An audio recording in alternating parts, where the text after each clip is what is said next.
Cell है क्योंकि वो इनको फॉलो कर रहा है। अब आप हेडिंग लगाएंगे, बहुत ही इंटरेस्टिंग है, रिप्रेजेंटेशन ऑफ ए सेल। फटाफट लगाइए, रिप्रेजेंटेशन ऑफ ए सेल। ये बहुत इंपॉर्टेंट हेडिंग है, आपको सेल रिप्रेजेंट करना आना चाहिए कि एक सेल को किस तरह से हम लोग रिप्रेजेंट करते हैं। ठीक है, तो सेल को रिप्रेजेंट करने के लिए मैं आपको बता रहा हूँ, ये बहुत छोटा सा टॉपिक है लेकिन काफी ज्यादा इंपॉर्टेंट है। सबसे पहले मुझे ये बता दो, लेफ्ट में हमेशा क्या रखते हैं? आपने देखा डेनियल सेल, हमने जब स्केच उसका ड्रॉ किया तो लेफ्ट में क्या रखा हमने? बता दो, लेफ्ट में क्या रखा हमने? पॉजिटिव। लेफ्ट में क्या रखा, एनोड या कैथोड? ये बताओ।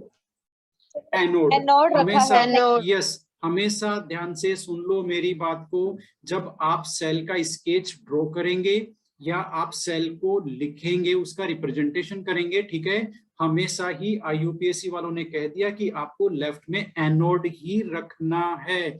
कभी भी आप किसी भी सेल का स्केच ड्रॉ करेंगे, आप लेफ्ट में कैथोड कभी ड्रॉ नहीं करेंगे। ठीक है, लेफ्ट में एनोड को ही, LAON ध्यान है ना आपको, LAON। ओके, तो उस हिसाब से हमेशा लेफ्ट में क्या रहता है? एनोड होता है, तो ये एनोड है। और राइट में आपका क्या रहता है? राइट में आपका कैथोड रहता है। ये डिफॉल्ट है, ठीक है, डिफॉल्ट सेटिंग सही है। ओके, और इन दोनों को कनेक्ट कौन करता है? इन दोनों को कनेक्ट करता है सोल्ट ब्रिज। अब मेरी जो बात है उसको आप ध्यान से सुनना, इन दोनों को कनेक्ट सोल्ट ब्रिज करता है। ये आपके सेल का एक स्ट्रक्चर है, ये वर्ड डायग्राम है उसका, वर्ड में हमने इसको रिप्रेजेंट कर दिया। अब सबसे पहले ये देखते हैं कि एनोड कैथोड को किस तरह से रिप्रेजेंट करते हैं और फिर सेल को किस तरह से रिप्रेजेंट करते हैं। ठीक है, तो सबसे पहले मैं आपको सोल्ट ब्रिज का बताना चाहता हूं। सोल्ट ब्रिज को हम लोग रिप्रेजेंट करते हैं डबल पैरेलल लाइन से। ये देखो, ये सोल्ट ब्रिज है, डबल पैरेलल लाइंस आपको दिख रही है, डबल पैरेलल लाइंस, इनसे हम रिप्रेजेंट करते हैं हमारा सोल्ट ब्रिज।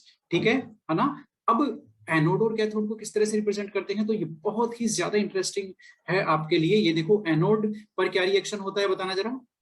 एनोड पर क्या रिएक्शन होता है, बोलो भी। ऑक्सीडेशन। ऑक्सीडेशन होता है, तो हम लोग इस तरह से लिख सकते हैं क्या, एक ये जनरल टर्म हो गया हमारा। ये देखो, ये एक एनोड पे ऑक्सीडेशन हो गया, एट एनोड ये हमने एक मेटल ले लिया M, ये हमने उसका ऑक्सीडेशन करा दिया। और एट कैथोड क्या होता है? कैथोड क्या होता है? कैथोड पे जो मेटल होता है उसका रिडक्शन हो जाता है। ये हमने Mn नहीं लेना है, Mn प्लस, है ना, और यहाँ पर N इलेक्ट्रॉन आ गए, और ये आपका हो गया क्या, बता दो जरा, Ms हो गया। रिडक्शन कहाँ हो रहा है? कैथोड पे, वो it is clearly visible to you. Oxidation कहाँ हो रहा है? एनोड पे। ठीक है, ये हो गया ऑक्सीडेशन, ये हो गया रिडक्शन। ओके, अब एनोड को किस तरह से रिप्रेजेंट करेंगे, आप ध्यान से समझ लीजिए इस टेक्निक को। ठीक है, आपको एनोड वाली जो रिएक्शन ऑक्सीडेशन को कैसी दिख रही है? पहले आपको क्या दिख रहा है, बताना जरा। पहले आपको क्या दिख रहा है? ये देखो, पहले आपको दिख रहा है जहां मैंने टिक लगाया है, मेटल सॉलिड फॉर्म में, और उसके बाद में ये जो मेटेलिक आयन है वो एक्वस फॉर्म में, ये आपको दिख रहा है। तो आप ऐसे ही इसको रिप्रेजेंट करेंगे। ठीक है, और आप जानते हैं ना हम लोग किस तरह से डिप करते हैं, इलेक्ट्रोड की जो मेटेलिक रोड होती है उसको इलेक्ट्रोलाइट में डिप करते हैं। ठीक है, तो इन दोनों के बीच में एक फेज बाउंड्री होती है। फेज का मतलब है ये आपका सॉलिड है, ठीक है, और ये आपका लिक्विड है या एक्वस फेज है। ठीक है, तो इन दोनों के बीच में ये जो बाउंड्री है ना, फेज बाउंड्री बोलते हैं इसको भी हम लोग रिप्रेजेंट करते हैं। किस तरह से रिप्रेजेंट करते हैं अब आप देख लो। एनोड में सबसे पहले हमने सॉलिड फॉर्म लिखा, तो ये हमने लिखा MS, है ना, मेटल लिखा, और सॉलिड फॉर्म हमने फिजिकल स्टेट भी उसकी शो की है। उसके बाद हम लगाएंगे फेज बाउंड्री। क्या लगाएंगे? Phase boundary. मैं यहां लिख देता हूं, आप लोग भी लिख लो, फेज बाउंड्री। अब फेज बाउंड्री को किससे इंडिकेट करते हैं? आइदर सेमीकोलन से भी इंडिकेट करते हैं, और एक उससे वर्टिकल लाइन से इंडिकेट करते हैं, वर्टिकल लाइन। बात समझ में आई? सेमीकोलन और या फिर वर्टिकल लाइन। ये आपका सेमीकोलन और ये आपका वर्टिकल लाइन। अभी हम लोग वर्टिकल लाइन ले रहे हैं। ठीक है, तो ये हमने एक वर्टिकल लाइन ड्रॉ की, और उसके बाद में दूसरी फेज कौन सी है आपका, किस में कन्वर्ट हो गया? Anode solid phase ionic form में कन्वर्ट हो गया, और वो एक्वस फॉर्म है, आयनिक फॉर्म। तो सब उसके बाद उसका लिखेंगे आयनिक फॉर्म, और इसकी फिजिकल स्टेट लिखेंगे एक्वस। ठीक है, अब देखो भाई, अब यहाँ पर ये तो हमने जो मेटल था हमारा उसकी सॉलिड स्टेट, उसका जो न्यूट्रल फॉर्म और उसका आयनिक फॉर्म, ये हमने दिखा दिया। ठीक है, फेज बाउंड्री भी हमने दिखा दी। ओके, ये आपका इलेक्ट्रोड है, देख लो जरा, ये आपका इलेक्ट्रोड है, ठीक है, ये आपका इलेक्ट्रोलाइट है। बात समझ में आई कि नहीं आई आपको? ये आपका इलेक्ट्रोलाइट है और ये आपकी फेज बाउंड्री है, ठीक है, जो वर्टिकल लाइन मैंने ड्रॉ की है दैट इज फेज बाउंड्री। अब यहां पर और है, जब आप इलेक्ट्रोलाइट लिखोगे तो सेल का जो सेल पोटेंशियल है वो हमेशा इलेक्ट्रोलाइट की कॉन्सेंट्रेशन पे भी डिपेंड करता है, इसलिए आप यहां पर ब्रैकेट में उसकी कॉन्सेंट्रेशन जरूर लिखेंगे मोलैरिटी में। किसमें? मोलैरिटी में उसकी कॉन्सेंट्रेशन आप जरूर लिखेंगे। ये हमने एनोड को रिप्रेजेंट कर दिया है, ध्यान से देख लो। इसमें किसी को कुछ भी नहीं समझ में आया तो मुझे फटाफट से पूछ लो, कोई दिक्कत नहीं है। एनोड में आपको याद रहेगा, पहले हम लोग जो मेटल का जो सॉलिड फॉर्म है वो ले रहे हैं, उसके बाद में उसकी एक्वस फेज ले रहे हैं, क्योंकि हम लोग एनोड पर जो ऑक्सीडेशन होता है वो रिएक्शन हम इसी ऑर्डर में लिखते हैं। पहले हमारे क्या आया? मेटल सॉलिड, फिर उसके एक्वस फॉर्म, ऐसे ही हमने लिखा है, ठीक है। अब कैथोड पे पहले क्या आया भाई? एक्वस फॉर्म आया है, सॉलिड मेटल आया? बताओ, इलेक्ट्रोलाइट पहले है या आपका जो इलेक्ट्रोड वो पहले है? बताओ फटाफट बताओ। इलेक्ट्रोलाइट। इलेक्ट्रोलाइट है तो हम पहले क्या लिखेंगे? हम लिखेंगे आपका इलेक्ट्रोलाइट का एक्वस फॉर्म। ये लो, ये आयनिक फॉर्म, ये एक्वस फॉर्म में है, और यहां जब भी इलेक्ट्रोलाइट लिखेंगे उसकी लिखेंगे हम कॉन्सेंट्रेशन। फिर फेज बाउंड्री वर्टिकल लाइन मैंने लगा दी है, और उसके बाद में आपका जो सॉलिड फॉर्म है इलेक्ट्रोलाइट मेटल, ये हो गया भाई। ये हमने रिप्रेजेंट कर दिया एक सेल को। आप अच्छी तरह से इसको देख लो, जो मैंने अभी लिखा है that is representation of a cell. Hope that it is very much clearly visible to you. बात सही है क्या? समझ में आया कि नहीं आया आपको? बताना जरा।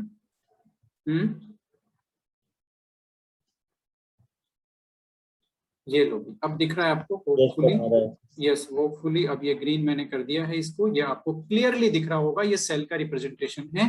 पहले एनोड, क्योंकि लेफ्ट में हमेशा एनोड होता है, फिर सोल्ट ब्रिज, और फिर कैथोड। सोल्ट ब्रिज को हम लोग डबल लाइन से करते हैं, फेज बाउंड्री को सेमीकोलन या वर्टिकल लाइन से करते हैं।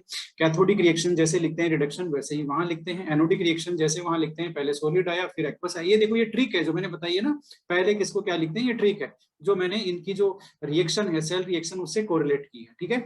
अब हम सीधा ही रिप्रेजेंट करते हैं किसको?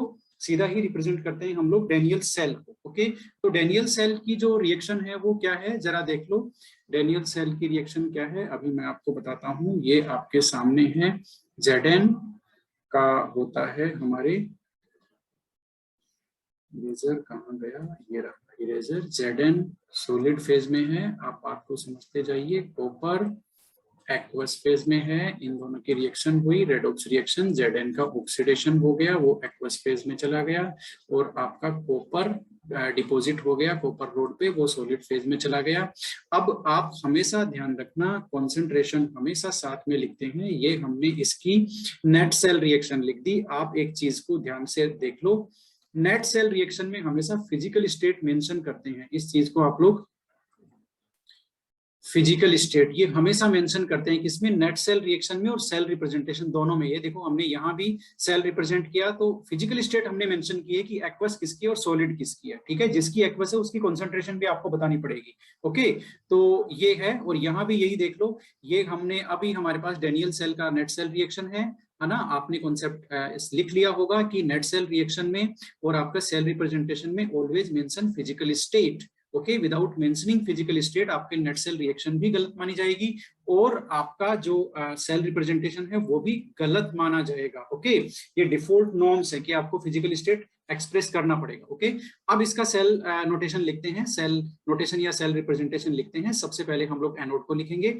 एनोड की रिएक्शन कैसे होती है भाई? एनोड की रिएक्शन मेटल का ऑक्सीडेशन होता है, तो ये लो जिंक सॉलिड वर्टिकल लाइन, और ये लो हो गया इसका ऑक्सीडेशन। मेटल को हमने इसकी जो आयनाइज फॉर्म है उसमें कन्वर्ट कर दिया, और ये फिजिकल स्टेट लगा दी एक्वस। और उसके बाद में इसका कॉन्सेंट्रेशन क्या है बताना जरा। Zn2+ का कॉन्सेंट्रेशन क्या है? इलेक्ट्रोलाइट का कॉन्सेंट्रेशन 1m। उसके बाद में हम क्या रखेंगे यहाँ पे? डबल लाइन, जो किसको रिप्रेजेंट करती है बोलो जरा। Salt bridge. सॉल्ट ब्रिज को। अब हम लोग कॉपर वाला जो इलेक्ट्रोड है उसका हम लोग फटाफट कैथोड लिखेंगे, कैथोड में पहले आपका कैटायन आएगा, उसके बाद में उसकी कॉन्सेंट्रेशन आएगी और उसके बाद में आएगी फेज बाउंड्री, और ये हमने उसकी सॉलिड स्टेट लिख दी। ये आपका एनोड हो गया और ये आपका कैथोड हो गया। ये हमने रिप्रेजेंट कर दिया डेनियल सेल को। तो इस तरह से किसी भी सेल को हम लोग रिप्रेजेंट कर सकते हैं, किसी भी सेल को रिप्रेजेंट कर सकते हैं। हमने कॉन्सेंट्रेशन हमने यहाँ 1m मेंशन नहीं की ना, ये लो, ये 1m हमने मेंशन कर दिया। आपको समझ में आया? इसलिए हम मिलते हैं नेक्स्ट मीटिंग में। से ये मेंशन करते हैं। यहाँ पर एक छोटी सी चीज और आप मेंशन करेंगे, ये जो मैंने मेंशन किया है किसको, डेनियल सेल को रिप्रेजेंट किया है, इसमें यहाँ पर आप इस तरह से भी करते हैं। हम चलो सेमीकोलन यूज लेते हैं यहाँ पर, या फिर हम एक दूसरा तरीका और है वो भी यूज लेते हैं। आप इलेक्ट्रोलाइट में कैटायन की जगह पूरा इलेक्ट्रोलाइट भी लिख सकते हैं। ये आप ये पूरा मेंशन कर सकते हैं ZnSO4, ठीक है, ZnSO4, और ये इसका एक्वस सॉल्यूशन और ये इसकी concentration 1m। This is also correct one. यहाँ भी आप CuSO4 इसका पूरा सॉल्यूशन और उसकी आप कॉन्सेंट्रेशन मेंशन कर सकते हैं, ठीक है, और आप यहाँ पर Cu सॉलिड। तो ये दोनों ही तरीके एकदम सही है। जहां पर आप क्या कर रहे हैं, इनकी इलेक्ट्रोलाइट में कैटायन की जगह आपने क्या लिख दिया, पूरा इलेक्ट्रोलाइट ही आपने मेंशन कर दिया। That this manner also the correct one. Okay, अब आपको सेल रिप्रेजेंट किस तरह से करना है, hope that you have learned. इसलिए अब आपका फटाफट एक छोटा सा टेस्ट ले लेते हैं। और मेरे पास एक सेल रिएक्शन, आपको कैथोड और anode you have to identify and then you have to write the net cell reaction and then cell representation, ठीक है। ये मेरे पास एक इलेक्ट्रोड है, please look at your screen, 2Ag+, ये आपका एक्वस में है, ठीक है, और एक्वस में है, इसकी कॉन्सेंट्रेशन हमने दी है 0.5m, ओके। और ये आपका रिएक्शन हो गया, रिएक्शन होने के बाद में 2Ag बन गया, वो सॉलिड स्टेट में आ गया, और आपका जो कॉपर है वो एक्वस फेज में चला गया, और इसकी कॉन्सेंट्रेशन है आपकी 1m, ठीक है। तो ये आपके सामने नेट सेल रिएक्शन है। अब सबसे पहले आप एनोड और कैथोड बताएंगे। फटाफट मुझे एनोड बता दो कौन सा है, फटाफट बताओ, एनोड बताओ। ऑक्सीडेशन किसका हो रहा है, बता सकते हो ना, एनोड का ऑक्सीडेशन होता है कॉपर। तो यहाँ पर कॉपर इलेक्ट्रोड एनोड है, और कैथोड बताओ रिडक्शन किसका हो रहा है सर, Ag का रिडक्शन हो रहा है, ये कैथोड का काम कर रहा है यहाँ पर, ठीक है, ये हमने आइडेंटिफाई कर लिया। अब आप इंडिविजुअल ऑक्सीडेशन और रिडक्शन की रिएक्शन लिख सकते हो ना, कोई प्रॉब्लम नहीं है, या है, बताना जरा। हाफ सेल्स लिख सकते हो क्या इसके, half cell reactions? Yes sir. Half cell reaction का मतलब एनोडिक रिएक्शन और cathodic reaction. Half cell reaction में एट एनोड आपको लिखना पड़ेगा कॉपर का ऑक्सीडेशन, और एट कैथोड आपको लिखना पड़ेगा Ag का रिडक्शन, ठीक है, इसमें कोई मैटर नहीं है, ये आप कर सकते हो। सेल रिप्रेजेंटेशन बना सकते हो क्या आप लोग, फटाफट बना दो सेल रिप्रेजेंटेशन, फटाफट बनाओ भाई सेल रिप्रेजेंटेशन। हम लोग वेट करेंगे, मैं नहीं करूंगा ये काम, आप लोग फटाफट कीजिए। सेल रिप्रेजेंटेशन आपको बनाना है, रिएक्शन आपकी स्क्रीन पे है, यस, फास्ट। पहले आपको एनोड, बीच में फिर सोल्ट ब्रिज और फिर कैथोड। एनोड के रिप्रेजेंटेशन का भी अपना तरीका है, फिजिकल स्टेट और कंसंट्रेशन वहां होनी चाहिए। कैथोड के रिप्रेजेंटेशन का भी अपना तरीका है। कैथोड में पहले कैटायन आता है ना, ये ट्रिक देख लो। कैटायन पहले किस में आता है, कैथोड में। C और C मिल रहा है ना, आपका कैथोड और आपका कैटायन, ठीक है। तो आप याद रखेंगे कि कैथोड में क्या आता है, पहले कैटायन, ठीक है ना। तो एनोड में जाहिर सी बात है आप सॉलिड स्टेट पहले रखेंगे, ओके, यस, हो गया।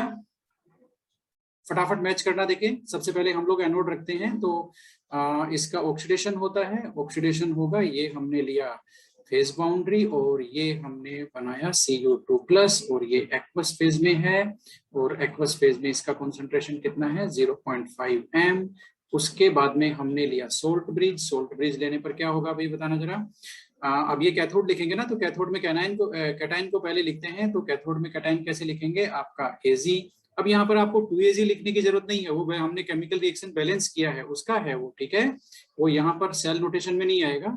इसकी कॉन्सेंट्रेशन आप उतनी नहीं, कॉपर की कॉन्सेंट्रेशन गलत हो गई ना भाई, आप लोग बताते भी नहीं हो, ये 1m है, ठीक है, ये है 0.5 m। उसके बाद में ये फेज बाउंड्री और ये आपका AGS। क्या आपने जो बनाया वो यही है? बता दो, बता भी दो, किसी ने बनाया है क्या? यस, तो हमें जवाब मिल चुका है। आप में से किसी ने ये बनाया नहीं है, ठीक है, ओके। कुछ तो बोलो भाई, रिकॉर्डेड मीटिंग है।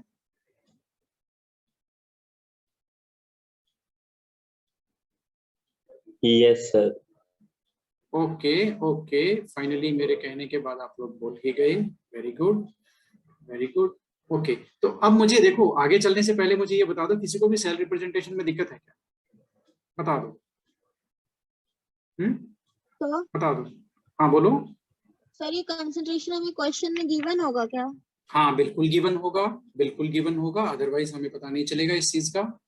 ठीक है, ये कंसंट्रेशन बिल्कुल गिवन होगा।